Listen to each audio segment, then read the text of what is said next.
की सर्वदा नाम कीर्ती नमस्कार सद्गुरु श्री ब्रह्मचैतन्य मूर्ती गुरुर्ब्रह्मा गुरुर्विष्णू गुरुदेवो महेश्वरा गुरु साक्षात् परब्रह्म तस्मै श्री गुरवे नमः। वक्ता श्रोता श्रीराम समर्थ। श्री ब्रह्मचैतन्य गोंदवलेकर महाराज यांनी सांगितलेला नाम महिमा यावर आपले चिंतन चालू आहे। महाराजांनी 365 प्रवचन आपल्यासाठी लिहून ठेवलेली आहेत। त्या सगळ्यामध्ये नामाचाच महिमा सांगितलेला आहे। पण नामस्मरण करताना आपलं आचरण सुद्धा कसं असावं हे आपल्याला त्या सगळ्या प्रवचनांमधून सांगितलेलं आहे। आणि त्या सगळ्याचं सार हे आपलं आचरण कसं असावं आणि नाम आपण जास्तीत जास्त कशा प्रकारे शुद्ध पद्धतीने घेऊ शकतो हे सांगण्यासाठी पूज्य आपले बाबा बेलसरे यांनी 13 आर्या लिहून ठेवलेल्या आहेत की त्या सगळ्या प्रवचनांचं सार त्यातून आहे। त्यातल्या 2 आर्या आपल्या बघून झाल्या। आज आपण तिसरी आर्या बघणार आहोत।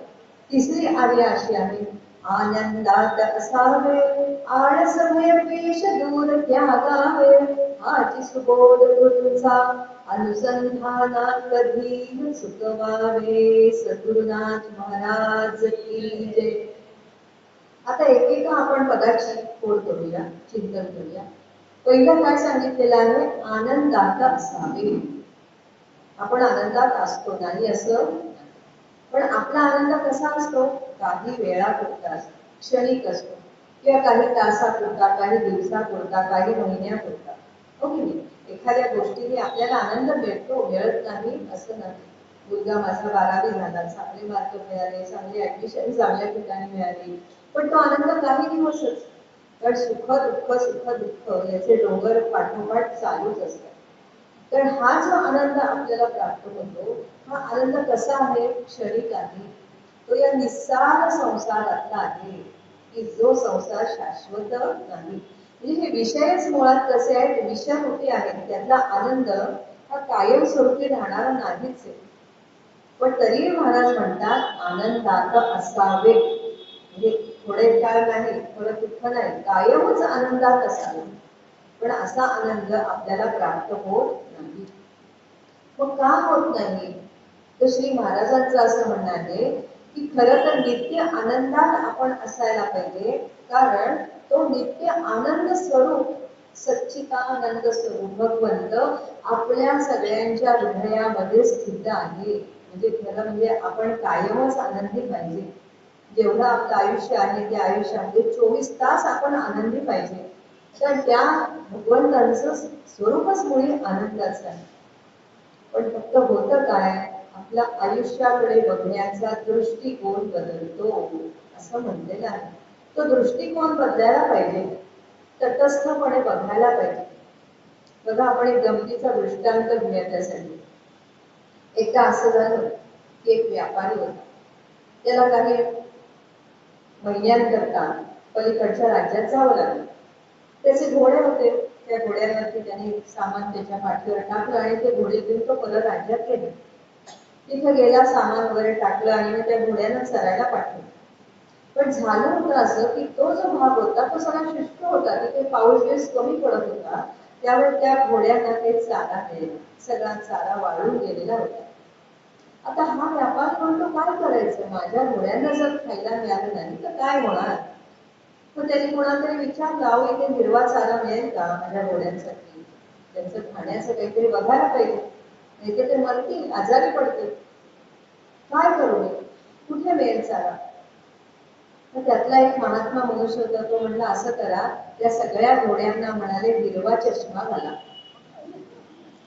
हिरवा चष्मा घाला म्हणजे काय होईल, ते गवत जे पिवळं दिसतंय ते सगळं हिरवं दिसेल आणि ते खायला लागते। म्हणजे दृष्टिकोन बदला थोडक्यात। आणि तसंच झालं की हिरवे चष्मे घातल्यावरती त्यांची दृष्टी सगळ्यांनी, त्यांना सगळं हिरवं दिसू लागलं आणि ते चारा खाऊ लागले। मग तो कसा आहे त्यांच्या लक्षात, गमतीचा भाग आहे। तसं आहे की आपला सुद्धा दृष्टिकोन आपल्या या सगळ्या घडणाऱ्या घटनांकडे बघायचा, बदलायला पाहिजे। कारण कसं आहे, आपलं चित्त, आपलं मन जर प्रसन्न नसेल तर आपल्याला सगळं जग अप्रसन्न वाटतं. म्हणून म्हणते चित्ते प्रसन्ने भुवनम प्रसन्नम, चित्ते विषण्णम भुवनम विषण्णम. आपलं मनच जर विषण्ण असेल, बघा आपला जर त्या दिवशी मूड नसेल तर आपल्याला सगळेजण असेच वाटतात की नाही, आपण सगळ्यांना चिडचिड करतो, काहीतरी करतो. पण आनंद झाला असेल आपल्या मनाला तर आपण सगळ्यांशी छान वागतो. उलट एखादा रागावला असेल तर आपण म्हणतो काय बाबा रागवलास, असं काय रागवायचं असतं का? म्हणजे सगळ्या गोष्टी या आपल्या चित्तावर अवलंबून असतात. म्हणजे दृष्टिकोन आपल्याला बदलायला पाहिजे. काय की माझ्या हृदयात कायम ब्रह्म विराजमान आहे आणि ते ब्रह्म सच्चित आनंद स्वरूप आहे आणि किंबहुना ते ब्रह्म हेच माझं स्वरूप आहे. असं जर म्हटलं तर आपण आनंदी राहू, असं श्री महाराजांना सुचवायचं आहे. आणि बघा ना, या सगळ्या संतांचं आचरण असंच आहे. कारण का, त्यांना कोणामध्ये असं म्हणजे कोणाबद्दल द्वेष वाटतच नाही, राग वाटतच नाही. कारण का, समबुद्धी, सर्वांच्या ठिकाणी बघण्याचा दृष्टिकोन त्यांचा सम असतो. म्हणून म्हटले समबुद्धी घेता समान श्रीहरी, असं आपल्याला माऊलीने हरिपाठात सांगितलेलं आहे. आणि त्याच्या पुढे जाऊन भगवंताने सांगितले, माझा भक्त कसा असतो, सुख दुःखे समे कृत्वाला भाला भाऊ जया जय. काही झालं तरी त्याच्या मनाची परिस्थिती बदलत नाही, त्याच्या मनाची स्थिरता कायम राहते. श्री गोंदवलेकर महाराजांचे पट्ट शिष्य श्री ब्रह्मानंद महाराज, त्यांना कुणीतरी विचारलं, का म्हणाले तुमच्या गुरुबद्दल तुम्ही एका वाक्यात आम्हाला काय सांगू शकता? त्यांनी सांगितलं, माझे सद्गुरू श्री ब्रह्मचैतन्य महाराज हे कधीही दुःखात नसतात, ते कायम आनंदात असतात. त्यांच्या चेहऱ्यावर कधी दुःखाची रेषा उमटत नाही. एवढं एका वाक्यात त्यांनी सांगितले. आणि खरोखरच तसंच होतं. अनेक चित्रविचित्र लोक त्यांच्याकडे यायची, आस्तिक लोक यायची, नास्तिक लोक यायची. महाराजांना काय वाटते ते प्रश्न विचारायचे. आपल्यालाच लोक त्रास देतात असं नाही, संतांना आपल्यापेक्षा जास्त मोठी परीक्षा द्यावी लागते. लोक काही विचारायचे, पण महाराज सगळ्यांना शांतपणे उत्तर द्यायचे, कधी कुणावर चिडायचे नाही. कितीतरी वेळा त्यांची निंदा करायचे, काय गोसावड्या तुला कोणी पदवी दिली काही, तू काय रामनाम सांगतोस, तू कुठली परीक्षा दिलीस, काय वाटते ते लोक बोलायचे. पण महाराज शांत होते. तुल्य निंदा स्तुतीर मौली, निंदा केली तरीही शांत, स्तुती केली तरीही शांत. कधीही म्हणाले ते दुःखाने उन्मळून पडले नाही आणि स्तुतीने उन्मत्त झाले नाही. दोन्ही त्यांना समानच होत, म्हणून ते शांत होते. एकदा तर म्हणाले, संत कबीरांचं उदाहरण आपल्याला सगळ्यांना माहित असेल. त्यांच्या हाताला जखम झाली होती, त्या पायाला जखम झाली, ते असे बसले होते आणि एक कुत्रा आला आणि तो कुत्रा त्यांची ती जखम चाटत होता, कारण त्या जखमेतून रक्त येत होतं. लोकांनी बघितलं संत कबीर असे का शांत बसले, ते कुत्र्याला हाकलायला पाहिजे ना, माशा बसताय, ते कुत्र चाटतंय. अहो म्हणाले, तुम्हाला काही त्रास होईल असं काय करताय? हो म्हणे, वो कुत्ता जाणे वो चमडी जाणे. का बरं असं त्यांचं उत्तर होतं? आपल्याला काय असं उत्तर देत आहे? कारण आपण देहबुद्धीवर असतो, आपण देहबुद्धीवर असतो, आत्मबुद्धीवर नसतो. ते स्वतःला देह समजतात का? नाही. आपण मात्र स्वतःला देह समजतो. पण म्हणताना मात्र म्हणतो बरं का, हा माझा हात, हा माझा उजवा हात. माझा याचा अर्थ काय, मी कोणीतरी वेगळा आहे की नाही? होय की नाही? माझ्या डोळ्याचं ऑपरेशन आहे, माझ्या डोळ्याचं म्हणजे डोळा वेगळा आहे की नाही माझ्यापेक्षा. म्हणताना आपली भाषा कशी आहे की मी डोळ्यापेक्षा कोणीतरी वेगळा आहे, हातापेक्षा वेगळा आहे. याचाच अर्थ काय की मी देह खरं तर नाही, पण आपण देह समजूनच सगळ्या गोष्टी करत असतो. इथेच आपलं चुकतं, म्हणून आपण आनंदात नसतो. देहाला दुःख झालं की ते मलाच झालं आहे असं आपल्याला वाटतं. पण हे संत म्हणत कसे असतात, कोरड्या खोबऱ्यासारखे असतात. कोरड्या पोटा खोबरं असतं ना, तसं असतं. आणि आपण ओल्या नारळासारखे असतो. म्हणजे कसं, ओला नारळ आपण अगदी छान आणतो की नाही, पाणी आहे, खणखण वाजतंय की नाही, खळखळ वाजतंय असं बघूनच आपण नारळ आणतो. आपल्याला तसाच नारळ हवा असतो. आणि तो नारळ फोडला, त्याच्यावर घाव घातला की तो नारळ कशात आपटला की त्याचे 2 तुकडे होतात. आणि करवंटीचे 2 तुकडे होतातच, पण आपल्या खोबऱ्याचे सुद्धा 2 तुकडे होतात. पण ज्या खोबऱ्यातलं किंवा ज्या नारळातलं पाणी पूर्णपणे वाळून गेलेलं असतं, त्यामध्ये त्या खोबऱ्याचे 2 तुकडे होतात का? नाही, ते गोटा खोबरं जसंच्या तसं निघतं. कारण काय, ते जे खोबरं असतं आतलं, ते त्या करवंटीपासून अलग झालेलं असतं, विलग झालेलं असतं. मी करवंटी आहे असं मानत नाही. तसं आहे हा आपला जीव, हा आपला आत्मा या देहाला अगदी चिकटून बसलेला आहे. तर सहवास आहे ना इतका, सहवासाचं प्रेम आहे, हो की नाही? शेजारच्या माणसाला दुःख झालं तर आपण बरीच वर्ष समजा एकमेकांच्या शेजारी असलो, तर शेजाऱ्यांच्याकडे काही दुःखद घटना घडली तर आपल्याला सुद्धा दुःख होतं की नाही का? त्या शेवटी सहवासाचं प्रेम, त्याचं दुःख ते माझं दुःख असं आपल्याला वाटतं की नाही? तसंच आहे, या देहाला जर काही त्रास झाला तर तो जीव म्हणतो हे दुःख माझंच आहे. म्हणून आपल्याला वाईट वाटतं, आपल्याला आनंद वाटत नाही. म्हणून आपण कायम आनंदात असू शकत नाही. आता बघा, नाथ महाराजांचं उदाहरण आपण घेऊया. नाथ महाराजांनी भागवतातल्या एकादश स्कंदावरती एवढा मोठा ग्रंथ लिहिला, एकनाथी भागवत. म्हणजे एकादश स्कंदाचं भाषांतर केलं, भाष्य केलं त्यावरती. तो एकनाथी भागवत ग्रंथ खूप सुंदर ग्रंथ आहे. जे आपल्याला कळत नाही ना मूळ संस्कृत भाषेतलं, ते त्या ग्रंथातून आपल्याला कळतं. कारण तो ग्रंथ त्यांनी प्राकृत भाषेत लिहिला. कशासाठी हो लिहिला? आपल्या सगळ्यांसाठी, आपल्या सगळ्यांना त्यातलं कळावं यासाठी. पण असं होतं, मगाशी म्हटलं तसं की संतांवरती जळणारे लोक आपल्यापेक्षा जास्ती असतात. आपल्याला वाटतं कोणीतरी माझ्यावरती जळतं, कोणीतरी माझा द्वेष करतो, पण संतांचा द्वेष करणारे लोक जास्त असतात. पैठण मधल्या लोकांना सुद्धा हे बघवत नव्हतं की हे प्राकृत भाषेत बोलतात, जे मूळ संस्कृतातलं आहे ते प्राकृत भाषेत बोलतायत, म्हणजे हे सगळं पापच आहे. आणि हेच काशीच्या विद्वानांना पटलं नाही, काशीच्या पंडितांना पटलं नाही की व्यास मुनींनी जो ग्रंथ संस्कृतातून लिहिलेला आहे त्याचं भाषांतर प्राकृत भाषेत करणं ही पापच आहे. म्हणून नाथ महाराजांना तिकडे बोलवून घेतलं. पण नाथ महाराजांनी तिकडे दुर्लक्ष केलं, ते म्हणजे बोलले नाही की तुमचा काय अधिकार मला विचारण्याचा.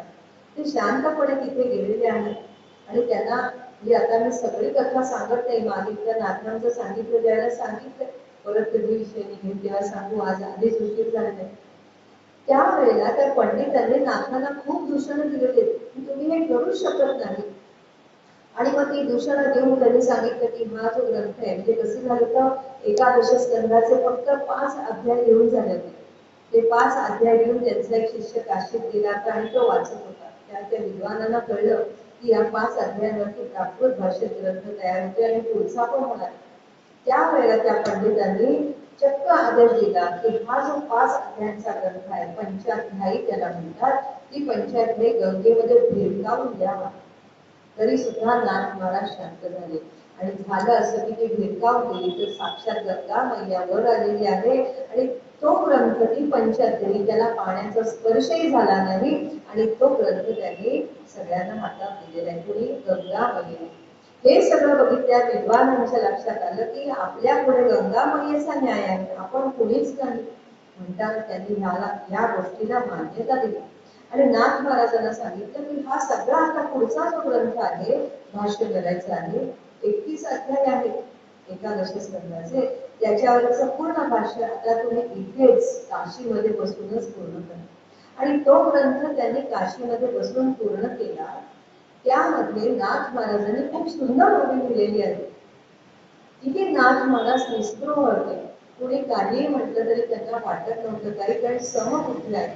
त्यामध्ये त्यांनी लिहिलेलं आहे, जे या ग्रंथा आदर करती अथवा जे कोणी उपेक्षिती, केवळ जे कोणी निंदिती तेही आम्हा ब्रह्ममूर्ती सद्गुरु कृपे श्रीराम. कुणी निंदा करू दे, उपेक्षा करू दे, कुणी चांगलं म्हणू दे, आम्हाला सगळेजण कसे आहेत? भगवत स्वरूप आहेत, सद्गुरु स्वरूप आहेत. पुढे त्यांनी असं म्हणलंय, हेची शिकविले जनार्दने, आमच्या गुरुंनी आम्हाला हे शिकवलं, हेची शिकविले जनार्दने सर्वाभूती मजसी पहाणे, प्रकृती गुणांची लक्षणे सर्वथा आपण न मानावी. तर प्रत्येक मनुष्यामध्ये त्रिगुण आहे, सत्व रजतम. जो गुण वाढला असेल त्याप्रमाणे ती व्यक्ती वागते. त्यामुळे तुम्ही त्या व्यक्तीवर रागवू नका, त्यांना दोष देऊ नका. हे चालायचं, ते विसरायला शिका. हेच नाथ महाराजांनी आपल्याला शिकवले. म्हणजे ह्या संतांची जी मनाची स्थिती असते ना, ती स्थिर असते. ते आत्मस्वरूपापासून कधीही विचलित होत नाही. कितीही प्रकारचे ताप त्यांना होऊ देत, आध्यात्मिक, अधिभौतिक, अधिदैविक, तिन्ही प्रकारचे ताप जरी त्यांच्या अंगावर आपटले तरी सुद्धा ते स्थिर असतात. नाथ महाराजांच्या आयुष्यातल्या अनेक घटना आपल्याला सगळ्यांना माहिती आहे. इतकी स्थिरता पाहिजे. श्री ब्रह्मचैतन्य महाराजांना सुद्धा जिजीबाईंनी पित्ताचे गोळे खायला घातले, कोळशाचे पेटलेले निखारे खायला घातले, तरी सुद्धा महाराज शांत होते, काही बोलले नाही. उलट नंतर म्हणाले, बाई असं करू नये बरं का, एखाद्याचा जीव जायचा. शांतपणे बोललेले आहेत. आता महाराज म्हणजे साक्षात ब्रह्मचैतन्य, म्हणजे काय परब्रह्म स्वरूप. त्यांनी ते पित्ताचे गोळेही खाल्ले आणि कोळशाचे पेटलेले निखारे खाऊन दाखवले. पण ते काय सगळ्याच्या पल्याड गेलेल्या मनुष्य साक्षात परब्रह्म स्वरूपच होते. पण म्हणजे असा क्षमाशील या सगळ्या संतांचा स्वभाव असतो. कुठल्याही प्रकारे ते प्रतिक्रिया देत नाही, कुठलीही चळपण त्यांच्या मनाला होत नाही. आपण म्हणतो कधी कधी, जर आता आपण शांत स्वभावाचे झालो असलो, सत्करून आपला वाढीस लागला असेल, तर आपण कधीतरी म्हणतो ठीक आहे क्षमा केली तुला, दिलं सोडून. पण ते थोडस चरफड असतेच ना मनात, एवढी सुद्धा चरफड मनात नको, तरच आपण आनंदात असतो. ओके, छान, आनंदात ठेव, आपण आनंदाने करा. म्हणून महाराज म्हणतात आनंदात असावे, आकाशाप्रमाणे निर्लेप असावं. आकाशामध्ये सध्या आता बघा किती प्रकारचे ढग येत आहेत, कधी काळे येत आहेत, कधी पांढरे येत आहेत. पण आकाश सगळ्यांना चिटकून घेते का नाही, या कुणी या कुणी जा, निर्लेप, कुठलाही लेप त्यांच्यावर नाही. आणि आपण आपल्या मनावर अनेक लेप चढवून घेतलेले आहेत, अनेक जन्मांचे लेप आहेत. त्याच्यासाठी तर आपण पुन्हा पुन्हा या जन्म मरणाच्या फेऱ्यात अडकले. म्हणून तो निर्लेपता निघालाय ना, की त्याला धिरडे चिकटत नाही, डोसा चिकटत नाही, असं खरवडून काढायला लागत नाही, तो काही स्वतःला चिकटूनच घेत नाही. तसं आहे, आपण सुद्धा कुठली गोष्ट आपल्याला चिकटून घ्यायची नाही, फेविकॉल जवळ ठेवायचं नाही. चांगली घडली तरी सुद्धा ती तात्पुरती, दुःखाची घटना घडली तीही तात्पुरती, असं सांगितलंय. म्हणून म्हटलं निर्लेप राहिलं पाहिजे. नंतर म्हणाले वायूचं उदाहरण आपल्याला घेते. हा जो हवा आहे, ही जी वायू आहे, हा जो वायू आहे, हा वायू आपल्या सर्वांच्या मध्ये आहे. सर्व नरदेहात पण आहे, सगळ्या प्राणी मात्रांमध्ये आहे. तो वायू म्हणतो का की मी डुकराच्या देहात राहणार नाही, मी कुत्र्याच्या देहात राहणार नाही, असं काही म्हणत नाही. मला राहायचंय, कारण परमेश्वराने ती दिलेली भूमिका आहे त्याची, ते त्याला करणं क्रमप्राप्त आहे, ते त्याचं कर्तव्य आहे, असं तो समजतो. त्यामुळे तो असं कुठलाही भेदभाव करत नाही. त्याच पद्धतीने जर आपण वागलो, भेदभाव केला नाही, आपल्या पुढे जे कर्तव्य आलेलं आहे ते निष्कामपणे जर करत राहिलो, कुठलीही कामना ठेवली नाही, तर आपण सुद्धा नक्की कायम आनंदी राहू. आणखीन एक उदाहरण दिलं जातं. आपण पाणी उकळायला ठेवलं, भांड्यामध्ये पाणी उकळायला ठेवलं, भात शिजवायचा आहे. आता पूर्वीच्या काळी कुकर नव्हते, त्या भांड्यातच भात शिजवलं जातात. ते भगुल असायचं, ते भगुल चुलीवर ठेवलं जायचं, त्यात पाणी उकळलं जायचं. मग त्या पाण्याला उकळी आली की वरून फुटलेले तांदूळ घालायचे आणि मग ते तांदूळ शिजायचे. का पण शिजतात? कारण तो जो अग्नी आहे, ती जी अग्नीची धग आहे, ती भांड्याला लागते, भांड तापतं, भांड तापलं की आतलं पाणी तापतं, ते उकळायला लागतं की त्याची धग आत टाकलेल्या तांदूळाला सुद्धा लागते, म्हणून तांदूळ शिजून निघतो. पण एखाद दिवशी प्रयोग करून बघायला हरकत नाही, त्यात दगड टाका, दगड आपले शिजतील का? अजिबात दगड शिजणार नाही. कारण दगड, ते दगडच म्हणतो ना आपण, शेवटी दगड तो दगडच, त्याच्यावर कुठलाही परिणाम होत नाही.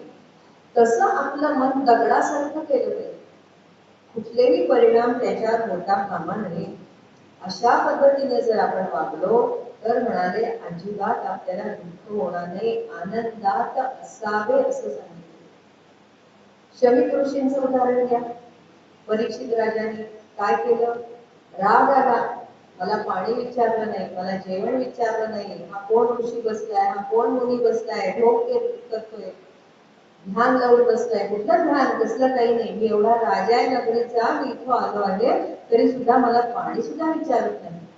म्हणताना परीक्षित राजाने काय केलं? तिथे मेलेला साप होता, तो बाणाने उचलला, शमीक ऋषींच्या गळ्यात फेकून दिला. ज्या वेळेला शमीक ऋषींचा पुत्र आला शेवटी, तेव्हा तो शाप देऊन मोकळा झाला, आपल्याला माहिती. पण शमीक ऋषींची समाधी ज्या भंग पावली, त्यांना जेव्हा हे सगळं कळलं, त्यावेळेला ते रागावले का म्हणून? नाही, अजिबात रागवले नाही, कारण ते त्रिगुणातीत झालेले होते. त्यांना कोणाचा राग येतच नाही. का येत नाही? कारण समोरच्या माणसाचं मन ते ओळखतात. ते काय म्हणाले आपल्या मुलाला? बाळा, तू आपल्या राजाला शाप दिलास, ते तुझं चुकलं. तू बालबुद्धीस, म्हणजे आपल्या स्वतःच्या मुलालाच दोष दिलेला आहे की तुझं चुकलं, तू विचार केला नाही. थोडासा विचार करायला पाहिजे. देवाने बुद्धी दिलेली आहे, विवेक बुद्धी जागृत ठेवली पाहिजे. तो राजा आहे या नगरीचा, तो जर 7 दिवसांनी मरण पावला तर आपल्या नगरीचं राज्य कोण बघणार? दरोडे पडतील, चोर येतील, शत्रूचे आपल्यावरती आक्रमण होईल. आणि म्हणाले त्याचं काय चुकलं रे? काय म्हणताय शमीक ऋषी, असं काय चुकलं? अरे तो दिवसभर म्हणाले शिकार करून आला, त्याला तहान लागली होती, भूक लागली होती, आपल्या आश्रमात कोणीच नव्हतं आणि मी समाधी अवस्थेत होतो. तहान भुकेवरती संयम मिळवणं अवघड असतं आणि तो खरोखर दमला होता. त्याला जर मी पाणी दिलं असतं, कोणी आपल्या आश्रमातून पाणी दिलं असतं, तर त्याने आपल्याला असा शाप दिला असता का रे? अजिबात दिला नसता. तेव्हा त्याचं मन तू समजून घे, त्याची अवस्था समजून घे. हे दुसऱ्याचं मन समजून घेतात ही लोक, म्हणून ते क्षमा करू शकतात. हा क्षमा हा गुण त्यांच्याकडे असतो की जो आपल्याकडे असतो, पण कमी पडतो. थोडस आपण जर शांत राहिलो तर आपल्याला सुद्धा राग येणार नाही. आपण त्या जागेवर आहोत असं जर समजलं तर आपल्याला लक्षात येईल की नाही, उलट आपलंच चुकलं, तो मनुष्य नाही चुकला. हो, आज त्याच्यात काय परिस्थिती आली ती म्हणून तो रागवला, म्हणून त्याला आपल्याबद्दल मत्सर वाटला, राग आला, असा जर आपण विचार केला तर आपण सुद्धा नक्की आनंदात राहू. म्हणजे थोडक्यात काय, संतांना आपण अनुसरायचं आहे. म्हणून संतांची चरित्र पुन्हा पुन्हा वाचायची, संतांचा उपदेशही आपण पुन्हा पुन्हा वाचायचा, तो आचरणात आणायचा.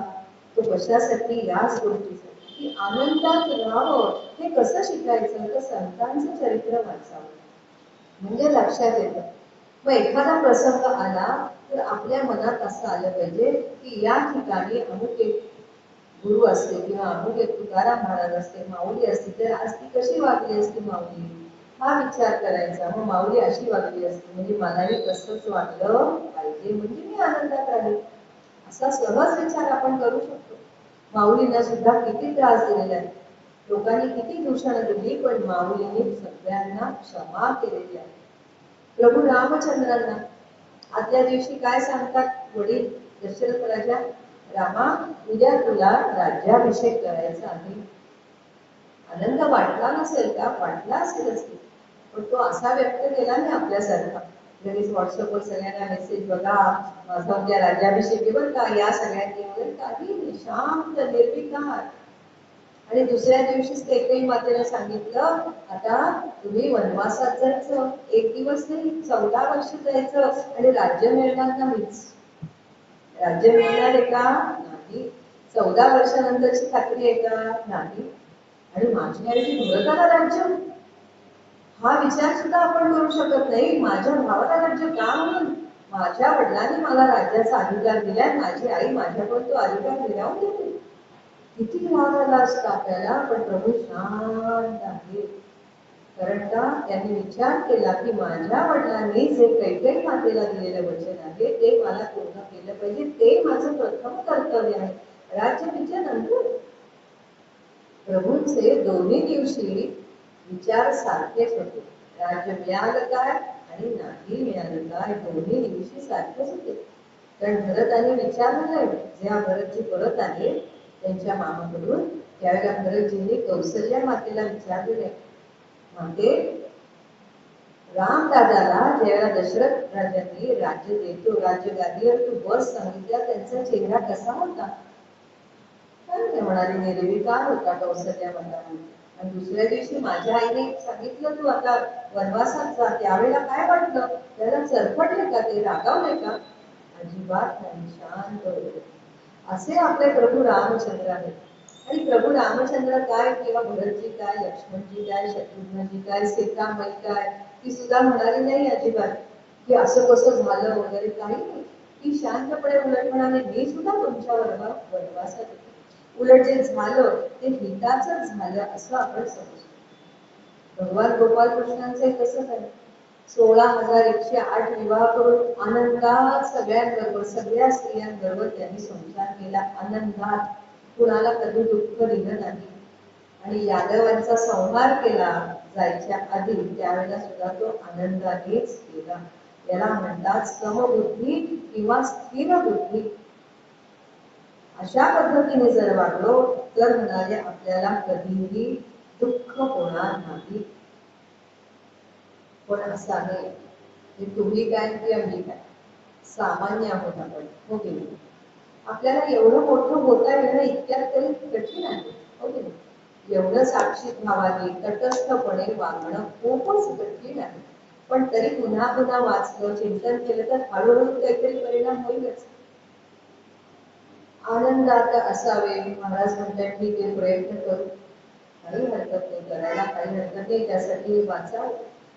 एकदा असं झालं, गुळवणी महाराज त्यांच्या एक शिष्या, त्या सुद्धा मोठ्या अधिकारी होत्या, ध्यान धारणा व्यवस्थित त्यांची चालायची. एक दिवस ते आलेले आहेत महाराजांकडे. महाराज म्हणतात, महाराज बरोबर ओळखायचे कोणाच्या मनात काय आहे. काही त्या बाई बोलल्या नाही बरं का. महाराज म्हणाले, सध्या तुमची ध्यान धारणा नीट होत नाहीये का, असं महाराजांनी विचारलं. गुळवणी महाराजांनी हो म्हणाले. आपल्या शिष्याचं सगळं काही जाणणार, शिष्याचं काय सगळ्यांचंच अंतरंग जाणणार नाही. हो म्हणाले, नाही लागत माझं ध्यान. एक काम करा म्हणाल्या, सून काय बोलते किंवा नाही बोलत इकडे लक्ष देऊ नका. महाराजांनी बरोबर ओळखलं. झालं होतं असं की त्या ज्या बाई होत्या त्यांच्या सुनबाई काही वाईट वागत नव्हत्या खरं तर. फक्त त्या काय म्हणायच्या, म्हणजे म्हणायच्याच नाही, ते बोलायच्याच नाही. सुनबाई सगळ्या स्वयंपाक वगैरे सगळं करायच्या, पण कधी सासूबाईंना म्हणायच्या नाही, सासूबाई कसा झालाय पदार्थ सांगा ना. आणि या सासूबाईंना वाटायचं सुनेने मला विचारावं की स्वयंपाक कसा झालाय, जेवण कसं झालंय, पण ती काही बोलायचीच नाही.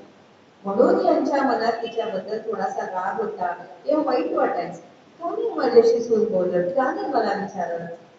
म्हणून ते ध्यान त्यांचं लागत नव्हतं. ते बरोबर महाराजांनी ओळखलं. म्हणून म्हणाले, सुनेकडे कुठल्याही दृष्टिकोनाने असं बघण्याचं सोडून द्या. जे काही होईल ते सोडून द्या, उलट हिताच आहे, ती नाही बोलत ते जास्त नाही बोलत तेच चांगलं आहे, तिचा विचार करणं सोडून द्या. आणि खरोखरच तसं केल्यावरती त्यांचं ध्यान व्यवस्थित लागलं. हे थोडक्यात काय, आपण समोरच्या माणसाबद्दल उगीच विचार करत राहतो की तो मनुष्य माझ्याशी का नाही बोलला, काय झालं असं, मी काही चुकले का, त्यांनी बोलायला पाहिजे, असा विचारच करायचा नाही. कारण प्रकृतीचे गुण हे लक्षात घ्यायचं. नाथ महाराज काय म्हणाले की हे सगळे प्रकृतीचे गुण आहेत, तिकडे तुम्ही लक्ष देऊ नका. ही लक्षणच आहे प्रकृतीची, म्हणून म्हणाले इकडे लक्ष देऊ नका. मग आपल्यासारख्या माणसाने आनंदात असावे याकरता काय करावं, तर असं सांगितलेलं आहे एका ठिकाणी की म्हणाले, या सृष्टीचे नियम आपण थोडेसे समजून घ्यायला पाहिजे. ज्या सृष्टीमध्ये आपण जन्म घेतलेला आहे त्या सृष्टीचे नियम काय आहेत ते थोडेसे समजून घेतले पाहिजे. काय आहे मग सृष्टीचे नियम? आपल्याला तिसऱ्या अध्यायात भगवंतांनी सांगितलं की तू कर्म कसं करशील त्याप्रमाणे तुला फळ मिळणार आहे. चांगलं कर्म केलं तर चांगली फळ आहे, वाईट कर्म केलं तर वाईट कर्म, तर पापाचं तुला फळ भोगावं लागणार आहे. पण आपल्या हे लक्षात कुठे येतं?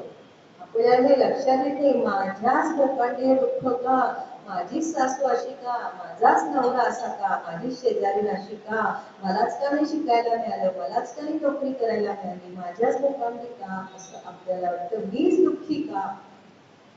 याचा विचार माणसाने केला पाहिजे. म्हणून समर्थाने म्हटले, जगी सर्व सुखी असा कोण आहे, विचारे मना तुझी शोधून काय. आहे का कोणी या जगात सुखी? कोणी नाहीये. का बरं सुखी नाहीये? कारण म्हणाले, मनात वाचिले पूर्व संचित केले तयासारखे भोगणे प्राप्त झाले. हा सृष्टीचा नियम आहे. तुला असं वाटतंय तू खूप चांगला वागतोयस, पण तू मागे काय केलंस या पूर्व आयुष्यात तुला माहितीये का? तुला काही स्मरतय का? काही स्मरण होत नाही. त्याची फळं तू भोगतोयस. म्हणून तू आता जरी खूप चांगला वागत असलास तरी पूर्व काळातील तुझी जी काही पाप आहे, तुझे चुकीच्या पद्धतीने वागलेला आहेस, त्याची फळं तुला आत्ता भोगावी लागत आहे. म्हणून तुला दुःख होतंय. हे मनुष्य समजून घेत नाही. आणि मीच का असा, मीच का असा, मलाच का नाही यश मिळत, मीच का अपयशी ठरलो, मी इतकं करते तरी मला कोणी चांगलं म्हणत नाही, माझी सासू चांगलं म्हणत नाही, असा मनात विचार येतो. हा विचार करणं सोडून द्यावं की माझ्या पापाचं फळ आहे. म्हटलं की आपण आनंदात राहू की नाही, अगदी आनंदात नाही तरी स्थिर बुद्धी तरी नक्की राहू की नाही. ठीक आहे, माझ्या पापाची फळं आहेत ती मला भोगणं क्रमप्राप्त आहेत. उलट देवाचे आभार मानावे की देवा तू माझ्या पापाचं फळ भोगायला देतोयस, एकदा हे पाप संपत जाऊ दे. हो की नाही? असं आहे. म्हणून म्हटलेलं आहे काय की पेढीले तैसे उगवते, उसणे द्यावे घ्यावे लागते. आपण कडू कारल्याचं बी पेरलं तर कडू कारलंच येणार, आंब्याची कोय पेरली तर आंबाच येणार कसा. उसणे द्यावे घ्यावे लागते. कुणाकडून 1 रुपया जरी उसना घेतला तरी तो देण्यासाठी पुन्हा जन्म घ्यावाच लागतो. मग तू जर कुणाला त्रास दिला असशील तर तो त्रास भोगायला तुला पुन्हा जन्म घ्यावा लागणार, की तो मनुष्य तुझ्या आयुष्यात येणारच आणि तुला त्रास देणारच. बघा, एक नेहमी दृष्टांत तुम्ही एखादेच ऐकला असेल. पूर्वीच्या काळातली गोष्ट आहे, म्हणजे साधारण 100 वर्षापूर्वीची. 2 भाऊ होते, त्यांचा छान व्यवसाय चाललेला होता. त्यांना असं वाटतं की आता आपण परदेशात जावं, तिथे जावं आणि आपला व्यवसाय वाढवावा. म्हणून ते दोघं आईची परवानगी घेतली. आईला सांगितलं की आम्ही जरा परदेशात जातो, तिथे आमचा व्यवहार करतो, आमचा व्यवसाय वाढेल एखादेच, तिथे पण आमची जाहिरात येईल. आई म्हणाली ठीक आहे जा. दोघं भाऊ गेलेले आहेत परदेशात. तिथं गेले, बक्कळ पैसा मिळाला, छान त्यांचा काय व्यवसाय छान चालला. आता भरपूर कमावलं, आता परत आपण आपल्या मायदेशी जावं असं त्यांना वाटतं. म्हणून निघाले. तर त्या काळात काय बँका वगैरे नव्हत्या, म्हणून गाठोडं असं धन काय होतं ते दोघांच्या डोक्यात दोघांनी घेतलं होतं आणि दोघं परतीच्या प्रवासाला लागले. येताना मोठं जंगल लागलं. येताना मोठ्या जंगलातून रस्ता होता आणि मोठा भाऊ पुढे चालला होता, मागून धाकटा भाऊ चाललेला होता. धाकट्या भावाच्या मनात आलं की त्याच्या डोक्यावरती एक गाठोड धनाचं, माझ्या डोक्यावरती एक गाठोड, त्याच्या डोक्यावरचं गाठोड आहे त्यातलं धन त्याचं, माझ्या डोक्यावरचं गाठोड आहे त्यातलं धन माझं. मी जर त्याला मारून टाकलं तर, मी जर याला मारून टाकलं तर तेही गाठोड मलाच मिळेल. असा विचार त्याच्या मनात आला. सख्खा मोठा भाऊ आहे, दोघांनी सारखेच प्रयत्न केले आहेत, पण असा विचार मनात आला. एक धोंडा घेतला आणि मारून टाकलं आणि दोन्ही गाठोडे घेऊन घरी आला. आईला सांगितलं, खुशाल सांगितलं खोटं, दादा त्याला सिंहाने मारून टाकलं. आता आई काय बोलणार? त्या काळात अशीच अवस्था होती, पायी प्रवास असायचा, आला असेल एखादे सिंह, मारला असेल, ठीक आहे. हा एकटाच तिकडे व्यवसाय करू लागला, दोन्ही गाठोडे याचीच झाली. पुढे याचा विवाह झाला, मुलगा झाला. पण मुलाला असा काही आजार झाला की तो त्या आजारातून काही उठेच ना. कितीतरी डॉक्टरचे प्रयत्न झाले, औषधासाठी खर्च झाला, हा उठून बसू शकत नव्हता, काही करू शकत नव्हता. आता काय करायचं? पण काही माझा मुलगा आहे, तो आजला उद्या कधीतरी उठून उभा राहील, त्यासाठी याचे खूप प्रयत्न चालले होते, खूप औषधोपचार चालले होते, कोण काय सांगेल ते करणं चाललेलं होतं. अशी 12 वर्ष गेली, अशी 12 वर्ष गेली. त्या वडिलांचे अजूनही प्रयत्न चालू होते. त्या मुलाला सगळं कळत मात्र सगळं होतं, फक्त उठता बसता येत नव्हतं आणि वेगळाच आजार झालेला होता, पॅरालिसिस सारखा म्हणा किंवा काहीतरी, पण समजत सगळं होतं. की माझ्या औषधोपचारासाठी आज किती खर्च होतोय माझ्या बाबांचा. एक दिवशी तो मुलगा म्हणाला, बाबा किती माझ्यासाठी कष्ट करताय तुम्ही, किती पैसे गेले तुमचे आतापर्यंत, तरी सुद्धा माझ्या या तब्येतीत काहीच फरक नाही, नाही का, किती पैसा खर्च झाला. बाबा म्हणतात, बाळ काळजी करू नकोस, मी तुझ्यासाठी काय वाटते ते करायला तयार आहे. रक्ताचं पाणी पाणी करेन, पण मी तुझ्यासाठी पैसा मिळवून आणेन आणि तो खर्च करेन तुझ्याकरता. मुलगा म्हणतो, बाबा त्याची काही जरुरी नाही, अजून 6 महिने तुम्ही माझ्यावर खर्च करा की संपलं म्हणाले.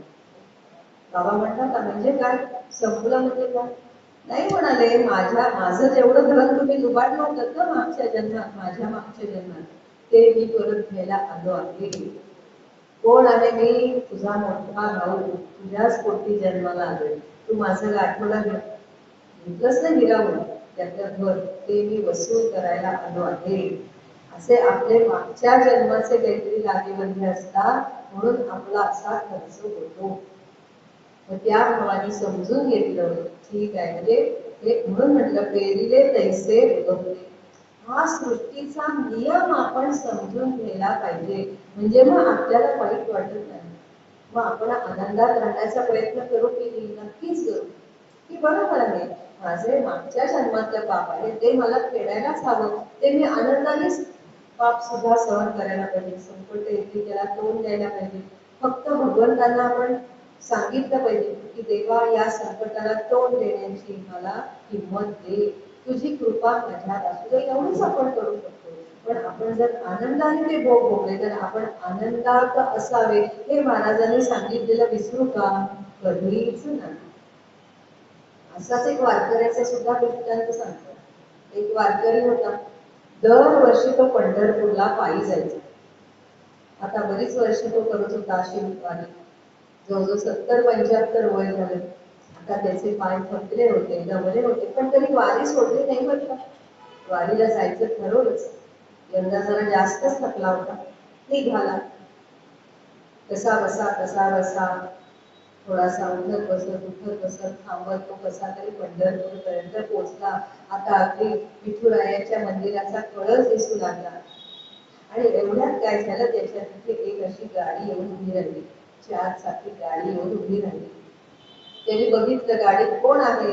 अरे आपल्या गावचा असतो लुटच्या शेटची, आपल्या गावचाच लुटच्या शेटी आहे या गाडीत. म्हणाले, हे काय विठुरायाला म्हणतंय, कोण हा वारकरी, मी इतकी वर्ष गेली, 40-50 वर्ष झाली तुझी वारी करते पायी, मला कधी गाडी दिली नाहीस, दिली नाहीस मला कधी गाडी, माझ्यावर एवढी कृपा केली नाहीस. आणि म्हणे हा लुच्चा आहे, म्हणाले सगळ्या लोकांना लुबाडतोय, यांना मात्र तू भरपूर पैसा दिलास, 4 चाकी गाडीतून तुझ्या दर्शनाला आलाय बघ म्हणाले. असा मनात विचार आला. तेवढ्यात त्या गाडीचा ड्रायव्हर बाहेर पडला. त्यांनी मागचं दार उघडलं. तो जो आजचा शेटजी होता त्याच्या पुढे वॉकर ठेवला आणि त्या शेटजीच्या पुढे वॉकर ठेवला आणि तो शेटजी बाहेर आला. वॉकरला धरून धरून चालायला लागला, कारण त्याच्या दोन्ही पायातली शक्ती गेली. वारकरी आता म्हणतो, नको रे विठुराया, मी माझ्या 2 पायांनी येतोय ना, हेच खूप चांगलं आहे. म्हणजे या जगात आपण सुखी कसे आहोत हे बघावं. सायकल चालवणाऱ्या माणसाने स्कूटरवाल्याकडे बघायचं नाही की माझ्याकडे आज स्कूटर नाहीये, मी सायकलवर जातो, मला कष्ट पडते, त्यांनी चालणाऱ्या माणसाकडे बघायचं. कुणाकडे बघायचं, चालणाऱ्या माणसाकडे. चालणाऱ्या माणसाने पंगू माणसाकडे बघायचं, हो की नाही, म्हणजे मी किती सुखी आहे बघायचं. आपल्या वरच्या माणसाकडे बघायचं नाही, आपल्यापेक्षा जास्त लेवलच्या माणसाकडे बघायचं नाही. बघायला हरकत नाही, म्हणजे आपली सुद्धा तेवढी पात्रता यायला पाहिजे, याबद्दल काहीच वाटत नाही. तर लोक म्हणतील संतांनी असं शिकवलंय आम्हाला, ठेविल्यानंतर पैसेची राहावे, असं नाही राहायचंय. आपली प्रगती जरूर करायची, पण जो आपल्यापेक्षा वर आहे त्याचा द्वेष करायचा नाही, त्याचा मत्सर करायचा नाहीये. त्याला आज ही योग्यता प्राप्त झालेली, त्यांनी आज स्कूटर घेऊ शकला आहे. ती का घेऊ शकला आहे, कारण त्याने जास्त कष्ट केलेले आहे, चांगलं शिक्षण घेतलेलं आहे, त्याला चांगली नोकरी मिळालेली आहे, म्हणून त्याला हे दिवस मिळालेले आहे. मग मीही ते करायला पाहिजे. मी कुठेतरी कमी पडलो आहे म्हणून असं वाहन घेऊ शकत नाही, असा जर विचार केला तर वाईट वाटेल का, वाईट वाटणार नाही. उलट त्याने काय म्हणायचं, बघा चालणारा मनुष्य तो बिचारा चालतोय, मला निदान सायकल तरी आहे, मी 10 मिनिटात पोहोचू शकतो तिथे, त्याला 20 मिनिटं लागत आहेत, म्हणजे माझा वेळ वाचतोय की नाही, असा विचार जर केला तर तो का नाही आनंदी राहणार. म्हणून श्री महाराज म्हणतात आनंदात असावे, पण ते कशा पद्धतीने आनंदात असावे हे आपल्याला जाणून घ्यायचं आहे. यासाठी हा सगळा आपला अट्टालिका. आणि आनंदात असावे, संपूर्ण आर्या काय आहे, आनंदात असावे, भय आळस द्वेष दूर त्यागावे. आणि काय, हाच सुबोध गुरूंचा अनुसंधान कधी न चुकवावे. म्हणजे जर अनुसंधान, आपण जर सतत भगवंतांच्या अनुसंधानात राहिलो तर आनंदात असावे, हा परिणाम आपोआपच होणार आहे. अनुसंधान म्हणजे काय, अन याचा अर्थ काय, पुन्हा पुन्हा, अन याचा अर्थ काय, पुन्हा पुन्हा. आणि संधान म्हणजे काय, जोडणे, पुन्हा पुन्हा जोडलं जाणं. कुणाशी जोडलं जायचं आहे, भगवंतांशी, स्वस्वरूपाशी. मग हे अनुसंधान आपल्याला केव्हा शक्य होईल, ज्या वेळेला आपण सतत भगवंतांचं नाम घेणं, त्यावेळेलाच आपण भगवंतांशी जोडले जाऊ. स्वस्वरूपानुसंधान असं आपल्या आचार्यांनी सुद्धा म्हटलंय की नाही, स्वस्वरूपानुसंधान भक्तिरित्य विधीयते. भक्ती म्हणजे काय, स्वस्वरूपाशी सतत अनुसंधान, सतत जोडलेले राहणं. लहान मुल कसं असतं, सारखं आईला आई आई आई करत असतं की, थोडं मोठं झालंय सुद्धा, शाळेतून आलाय, आई आज असं झालं बरं का, आई आज आमच्या बाईंनी असं शिकवलं बरं का, आई असं काय झालं, सगळं त्याला आईशी बोलायचं असतं की नाही. आणि तो सारखा आई आई आई आई करत असतो, म्हणजेच त्याचं सतत आईशी अनुसंधान जोडलेलं असतं. तसं भगवंतांशी सुद्धा आपण अशाच पद्धतीने अनुसंधान जोडलं पाहिजे. जाता येता देवाशी बोलावं, घर माझं नाहीये, देवाचंच आहे असं म्हटलं तर काय हरकत आहे, तो आहे ना घरात. कुणीतरी असं म्हटलंय बरं का, की कुणीतरी आले, तुमच्या घरात कोण कोण राहतं, मी राहतो, माझी बायको राहते, माझी मुलं राहतात, माझी आई राहते, सगळ्यांची नावं सांगितली. आणि मग देवाचं नाव, देव पण राहतो असं म्हणायला काय हरकत आहे, कारण देव राहतोच आपल्या घरात, म्हणून तर आपण त्या घरात आहोत. पण हे आपल्या लक्षात येत नाही की देव सुद्धा माझ्या घरात राहतो. आणि जसं आपण घरातल्या माणसाला सांगतो की मी आता बाहेर पडतो आहे बरं का, मी अमुक वेळेला येईन, अमुक वाजता येईल, माझी काळजी करू नका, की आम्ही फोन करीन, सगळं सांगतो की नाही, तसं देवाला सुद्धा सांगावं. देवा, की आपल्याकडून सांगावं, निघालो बरं का मी, तुम्ही चला माझ्या बरोबर, माझं रक्षण करा, मी अमुक वेळेपर्यंत परत येईल. परत आल्याला सांगावं, असं असं काम झालं बरं का देवा, सगळं झालं, जे घडलं असेल ते सगळं सांगावं. म्हणजे आपोआपच अनुसंधान राहणार नाही का, म्हणजे वेगळं काही करायचंय का, काही वेगळं करायचं नाही. आपण घरातल्या आपल्या जिवंत माणसांबरोबर जसं बोलतो तसंच देवाशी बोलायचं आहे. मग का नाही आपण आनंदात राहणार. आणि एकदा देवाला सांगून बाहेर पडलो, देवा मी निघालोय, ही सगळी काळजी त्याच्यावर, मग आपल्याला काही आहे का चिंता डोक्यावर, नाही. पण आपण सगळा भार आपल्या डोक्यात घेऊन बसतो, आपल्या डोक्यात घेऊन बसतो, सगळी चिंता घरातली सुद्धा सगळे व्याप डोक्यात घेऊन बसतो, कारण का मी माझं करणारा मीच आहे असं आपल्याला वाटतं. म्हणून महाराजांनीच एक छान उदाहरण सांगितलं, म्हणाले एसटी स्टँडवर आपण उभे असतो, त्यावेळेला आपण आपली बॅग किंवा काय गाठोड असेल ते आपल्या डोक्यावर ठेवलेलं असायचं, तुम्ही गाठोडी असायची, डोक्यावर घेऊन उभे असायचे लोक त्या काळात, म्हणजे कधी 100-125 वर्षापूर्वीची गोष्ट, त्याला काही बॅगा नव्हत्या. मग आठवडी डोक्यात घेऊन उभी राहायची लोक एसटीची वाट बघत. एसटी आली की एसटीत चढायचं, मग ते गाठोडे एकदा त्या फळीवर टाकलं की शांत.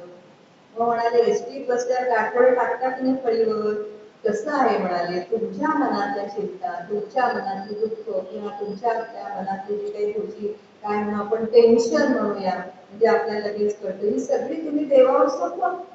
देवाला सांगा ना, देवा असं असेल बाबा तू कर, म्हणजे मग तुम्हाला त्रास होणार नाही. सोपवायला शिका, पण हे सोपवणं आपल्याला होत नाही, कारण मी आणि माझं हे सुद्धा नाही. हे हळूहळू हळूहळू कमी करावं हेच महाराजांनी सांगितलं. एकदम होणार का कमी नाही होणार. कारण जे मी आता आयुष्यभर आपण जे करतोय 50-60 वर्ष मी माझा संसार, माझी मुलं, माझं भांडं, माझा चमचा जे करतो आहे ते एका दिवसात होणार आहे का? नाही. ते हळूहळूच होणार आहे त्यात बदल. पण त्यासाठी एकच उपाय तो म्हणजे अनुसंधाना कधी न चुकवावे. सतत भगवंतांचं नाम घ्यावं की जे सोपं आहे, सुटसुटीत आहे, सहज आहे. येता जाता आपण त्याचं नाम घेतलं तर म्हणाले काहीच हरकत नाही. सदा देता घेता कुणाला काही वस्तू देताना सुद्धा श्रीराम म्हणावं, घेताना सुद्धा श्रीराम म्हणावं. फोन आला की हॅलो म्हणायचे, श्रीराम म्हणावं, श्रीकृष्ण म्हणावं. किती सोपं आहे की नाही. खरं म्हणजे या गोष्टी जर आपण आपल्या बदल करून घेतला, दुसऱ्याला बदल करायला लावायचा नाही, आपण आपल्यातच बदल करायचा की आपोआप समोरचा मनुष्य बदलतो. म्हणून महाराजांनी सांगितले जगाला बदलवण्याचा प्रयत्न करू नका, आधी स्वतःमध्ये बदल करा. आपोआपच आपण फोनवरती हॅलोच्या ऐवजी श्रीराम म्हटलं की पलीकडचा मनुष्य आपोआपच श्रीराम म्हणतो. का नाही म्हणणार? त्याला माहिती राहणार या बाईचा फोन आला ना, या श्रीराम म्हणतात, आपण पण श्रीराम म्हणतो. का नाही म्हणणार? बघा म्हणून प्रयत्न. तोही म्हणेल आपणही म्हणू. म्हणून महाराजांनी सांगितलं की नाही की सगळ्यांच्या मुखातून बोलून घ्या, नाम सदा बोलावे, गावे भावे, जनासी सांगावे. ते जनासी सुद्धा सांगावं, पण त्यासाठी सतत अनुसंधान राखावं. म्हणजे आनंदात असावे. हा प्रयत्न आपण कसा करावा हे आपण थोडक्यात इथे बघितलं, त्याचं चिंतन आपण थोडक्यात बघितलं. आता या आधीचा जो पुढचा भाग आहे तो आपण पुढच्या महिन्यात बघूया. काय आहे तर भय आणि काय द्वेष आणि आळस हे सगळं त्यागावं असं सांगितले. त्यातला आळस हा विषय आपण आता पुढच्या आठवड्यात पुढच्या महिन्यात बघूया. आज इथेच थांबूया. माझ्या वाणीला विराम देते. जे काही आपल्याला आवडलं, योग्य वाटतं ते अर्थातच श्री महाराजांचं आहे, माझं त्यात काहीच नाही. कुठे मी बोलायला चुकले असेल तर त्याबद्दल आपण क्षमा करावी. धन्यवाद. मुखे बोलवी सद्गुरु बुद्धी दाता, अहंभार वागवी कोण माथा, जडो भावना रामदासी सदा दे. नमस्कार या ब्रह्मचैतन्य मूर्ती सद्गुरुनाथ महाराज की जय. सदा सर्वदा योग तुझा घडावा, तुझे कारणी देह माझा